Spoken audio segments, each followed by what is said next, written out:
Hello, it's David Fisher. It's Derbyshire Cricket Heritage Project. It's the 24th of October 2017, and we're at Buxworth CC talking to Paul Smith, Alan Johnson, Bernard. nice to meet you all, gentlemen. In any particular order, what's your connection with Buxworth CC to begin with? well, I joined as a junior in 1966. I was at Chapel, I was struggling with, I came down to Buxworth and Bud obviously was playing in Buxworth juniors at that time and Bernard was running the juniors at that time. And perhaps sounds big-headed, but I know in the first game I played, me and Bud put 52 on. I think I got 20 odd and Bud got 50 odd not out. A good debut for you. Great, and I took on from there, but I was playing with a good cricketer in Bud, you know. Yeah, and so this gentleman to your left is your mentor then? Yeah, but like I say, Bernard was by far the best players in the area at that time. Yeah. Bernard won the league averaging about 66, and Alan Munnelly was second from Newton, averaging about 28. So you can see there was a vast difference. Yeah, so you stood out. Bernard, you've got quite a family history with the club as well, haven't you? I mean, I've been connected with this club since we were about 7. I mean, I'm 72 now. And I used to come over and field for the first team when we practiced, and you did it for so long, and then they give you about 5 minutes at the end of their practice, and they bowled at you, and taught you how to play forward and back and keep your bat straight and all this, the basics of it all, like, really. So. And of course, as a little kid, you think it's great being... Well, absolutely, I thought it was absolutely brilliant. Yeah, and you're passing it on down the line to the young. Yeah. And Paul, where did you begin? I started playing at Buxworth in the early 70s. There was just one junior side, the under-17s. It's changed very much now. There's obviously 4 or 5 junior sides now, starting the under-17s. Bernard had gone playing out in Staffordshire, so I was brought up by legendary people like Mick Rangeley and other well-known Buxworth characters, and taught with a hard school of cricket. Fred Bowers, and used to toss up in the navigation and things like that. That's how I started my cricket career. So what were these characters like then? Well, bit scary? They weren't cricketers. Legendary. Well, they were. Some could play. I mean, Fred had got a withered arm from polio, I think it was. But I had a look at the book the other night, and he'd scored 89 in one game, and he could play golf as well, and he was a decent footballer. And he was a good swimmer. Before my time, Bernard said that Fred used to say to the opposition, well, you know what our wicket's like, we might as well toss up in navy and save time and we'll have another pint, and that's what they did. They tossed up in the navigation at 1 o'clock and wickets pitched at 2:45. They didn't look at the wicket, they decided that was a waste of time, they'll have another pint instead. They enjoyed the cricket, but the second 11 at that time was a very social side. Yeah. And also we had a legendary wicket keeper called Jimmy Boyd. He was as hard as nails. He would face Dennis Lillian Thompson without hat on. Standing up at the stumps. Yeah, he was a very good footballer. I didn't see, but my dad always said what a tremendous hard bugger he was at football. Now, he played with Bud and Bert. He wasn't the best wicket keeper I've seen, but God, if you wanted somebody in trenches with you, Jim was that man. He was that. Jim was that man. He was a very hard bloke. Right. What do you know of Buxworth CC particularly, but before you joined, what was the background to the club? Well, we had a bloke called Cyril Esp. He's up here in one of these photos, and he was Mr. Buxworth. Cyril rolled the wicket with a little roller on a Friday night. He was chairman, he was secretary, he'd been treasurer. He ran the club, didn't he really, Vern? He was a tremendous bloke, Cyril was. He loved the club and he loved everybody. He lived on Western Lane here, so he knew exactly. But there was one funny tale with Cyril Esburn, if you want to tell about the Coronation Street story with Jeff Hughes. Yeah, we had a bloke who was in Coronation Street, Jeff Hughes. In fact, he was in several soaps on telly and that. Yeah, he was in the Virgin Soldiers, actually, in the film, like. And they got some of these paper mache type things, rocks, and they decided to put them on the square one night. Well, just as a lark? Just as a lark, and they were all over the square, these things. And when Cyril woke up in the morning, of course, what's going off here? All these stones all around, of course. But Husey played for us. He played cricket for us for a while. In fact, he had my dad's cap and we never saw it again. Left the area. The last one I think the club ever had. That's right, yeah. A black and grey quartered cap we had in those days, you know. And Husey went off with it, like, you know. Cyril's wife wasn't a very understanding woman, really. And she didn't really like Cyril, I thought. And one night, about 1:30 on a Sunday morning, they had a bloke called Terry Cartledge playing, and Terry wasn't the best cricketer. And they phoned Cyril up, and Cyril was fast asleep in bed to tell him that Terry Cartledge was unavailable next Saturday. You know, screwed up. This has been a great club with a lot of good cricketers. And, you know, a lot of characters have played for it. And it's only this last season we've struggled. Yeah. We've struggled. To get players. I mean, one week we'd only 7 players, hadn't we? We've And we struggled. had to call the second 11 game off, you know. First time ever in the club's history, you know. Yeah, how long's the club been here? 1853, I think. There's a picture of something. Oh. Yeah. Anyhow, I don't know exactly. A good length of time then. A long time. Yeah. And also, it's probably worth mentioning that Sam Longson was actually the president, the chairman here, weren't he? The president here. at President, one time. yeah. He was the president, Sam, for quite a number of years. And in fact, the concrete poles down there, he had those delivered. That was one of the things that Sam got for us. And Cyril S., who we just spoke about, he used to contact Sam, and Sam would say, "Oh, I'll fix you up with some," you know. And that the fencing's been there ever since, really. That's probably the 50s or early 60s, that. I think the other thing to say about Buxworth Cricket Club is in the early days, how many Hills did play for Buxworth Cricket Club? Not necessarily, obviously Bud and Bernard and their father did, but the Buxworth of Hills, not necessarily all related. I think there was 7 or 8 played in the There team. were 9 played in one game, they said. You know, and they saw these hills, and I think they all thought they were related, and they wasn't really. It was just that There's the 5 or hill, 6 in one of those photographs up there, actually. because the hill name was You know, significant Yeah, with the Buxworth Cricket Club. You Yeah. know. There's quite a lot of the family with the same name in the That's area. right. Yeah, and they all played cricket because at that time, if you lived in Buxworth and you could walk, you played cricket basically. Yeah, And that's I think what's sadly missing with village cricket now. That there's other things to do, but at one time all you did was play cricket. There was no other option to do because there was nothing else for you to do in such a rural location. yeah. One of the things that occurs to me, because Buxworth's very small, isn't it? Very small. And there are lots of other very small places around the area. When you were playing for the cricket club, what kind of, does it help you sort of relate to your village a bit better? Does it sort of, you take the village character around with you to all the different games? That certainly used to have. I think it's lost a little bit of that now, but certainly in the old days, the rivalry between Buxworth Cricket Club and Wade Cricket Club, which is literally a mile over there, was fearsome. Yeah. And Chapel-en, there was such a lot of local derbies. Yeah. You fought for your village, if you like. You know, Yeah, it was very, very much so us v them.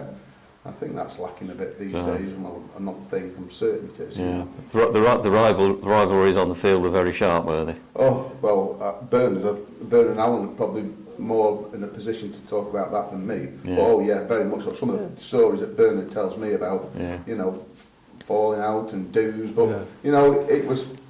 I'd shake hands and have a pint after, but on Yeah. the pitch, we were very, very Yeah. competitive. Played very hard. I think we must mention Alan Bernard's dad, actually, Jack, who was a buggy through and through. Very good cricketer, but also a hard man because he played his cricket very hard. And we played a game at Cheadle-Heath one day, and Cheadle had got 1-9 shot. I don't know how they did it. And Buggy were about 70 for 7, and it rained. And Mr. Hill had been hit, sort of just top of his backside down here. And he was off work 3 days the following week. And that Saturday night, when Alan Bernard went back to the house, he said, "Oh, Christ, the light's still on. We're for it now." Because Bud and Bernard didn't get any that day. And Jack got about 18 not out, and rain saved us. And when he got in, he was waiting for him, and he said, "I'll tell you what's the matter with this team." And he said, "What?" And Jack said, "It's no guts in batting." And he was off work till the following Thursday, Jack was, because this ball of Brian Goulden had hit him. But that wicket that day, it was It was a minefield, it was a rained, minefield, didn't it? yeah, But yeah. they were great days, you know what I mean? I fetched a scorebook in Al's last season at the club. Probably Burns, I think Burns went pro-ing season after. And we've picked up, the club has picked up, we've had some good players over the years, but whether these lads want to play as much now, I don't know. We've been the smallest club, we've cruised through really, we've cruised through till this last season. If the club is like the village's identity, is it much different from the football field? Because the football field's just the other side of the ground. We can see here. You don't get the same playing football. Yeah, well, a lot of Buxworth Cricket Club in the past played football for Buxworth, and Yeah. obviously now we try and create a bit of a connection with the cricket club, but we're very much two individual clubs we're working on. Well, we talk about Cyril S. There was a Cyril S. was Buxworth Cricket Club, and there was a gentleman called Joe Carrington who was a football club. And for years they lived next door to one another, more or less. But in those days, football club with a football club, Joe and Cyril didn't really get on. So consequently, unbelievably, the football club and cricket club were never the best of friends. Oh, And now we are funny, In the last we get 10 on years, great now with we've them. mended those bridges, and Yeah. we get on great with them. You know, we even use the football field now for car parking, if it's a nice summer. Yeah, yeah. You know, I mean, at one time, if you'd said to Joe Carrington, can we park a car at football field, he'd shot you, wouldn't he?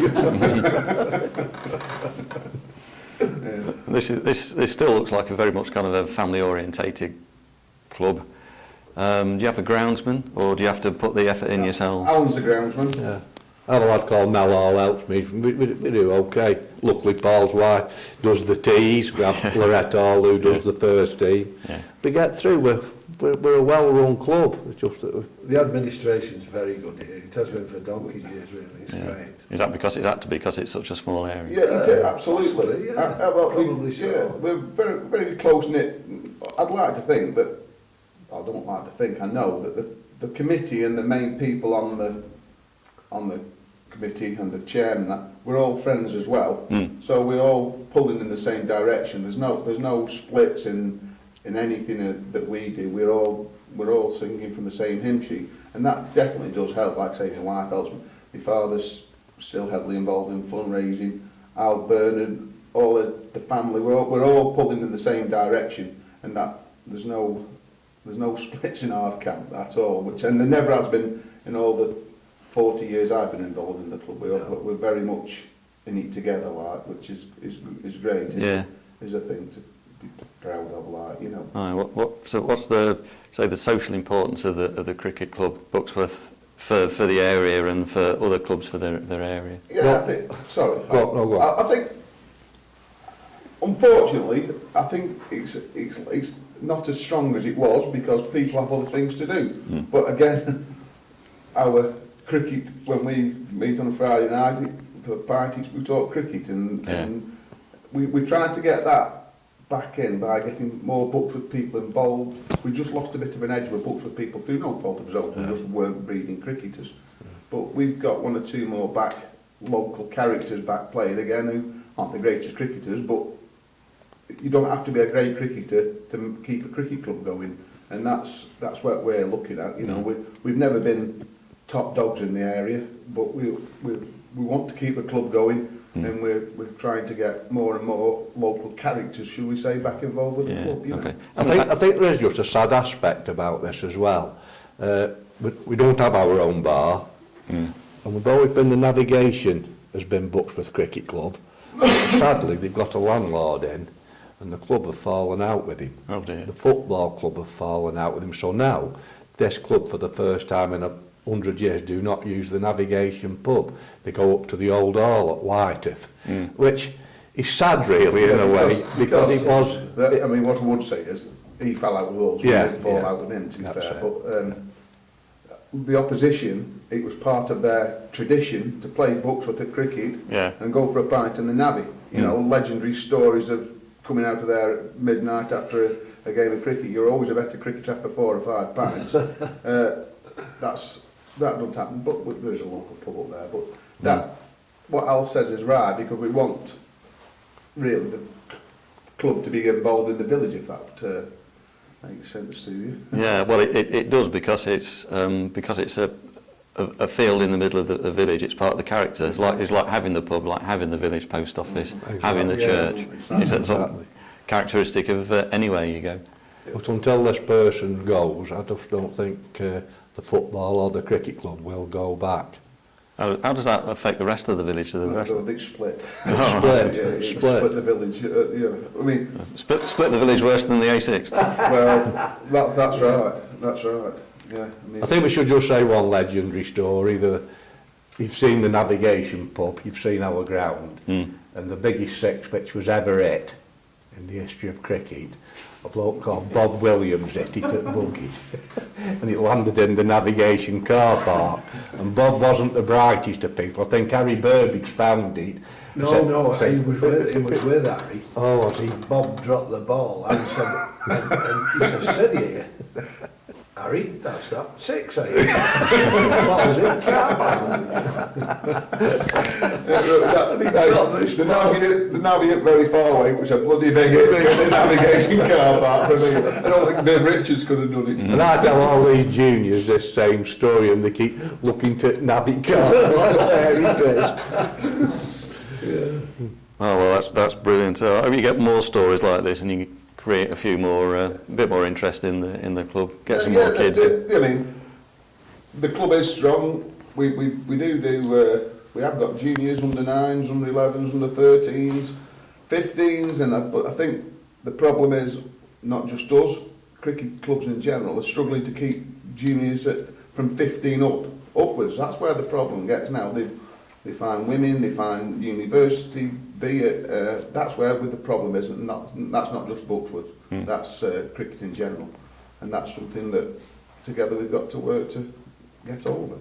Oh, you're thinking about that and all Very the time. much so, Yeah. very much so. I mean, we play 45 over cricket at the moment. There's talks to reduce the overs to keep the younger ones involved. Us three aren't particularly keen on that because we don't think that's how cricket should be. But if it means that cricket continues, And also starting earlier. So doing that to try and, you know, so get kids can go. here. These young ones can go out at, rather than finishing at 8 o'clock. They finished at 6:30. They can do what they want. We'll see.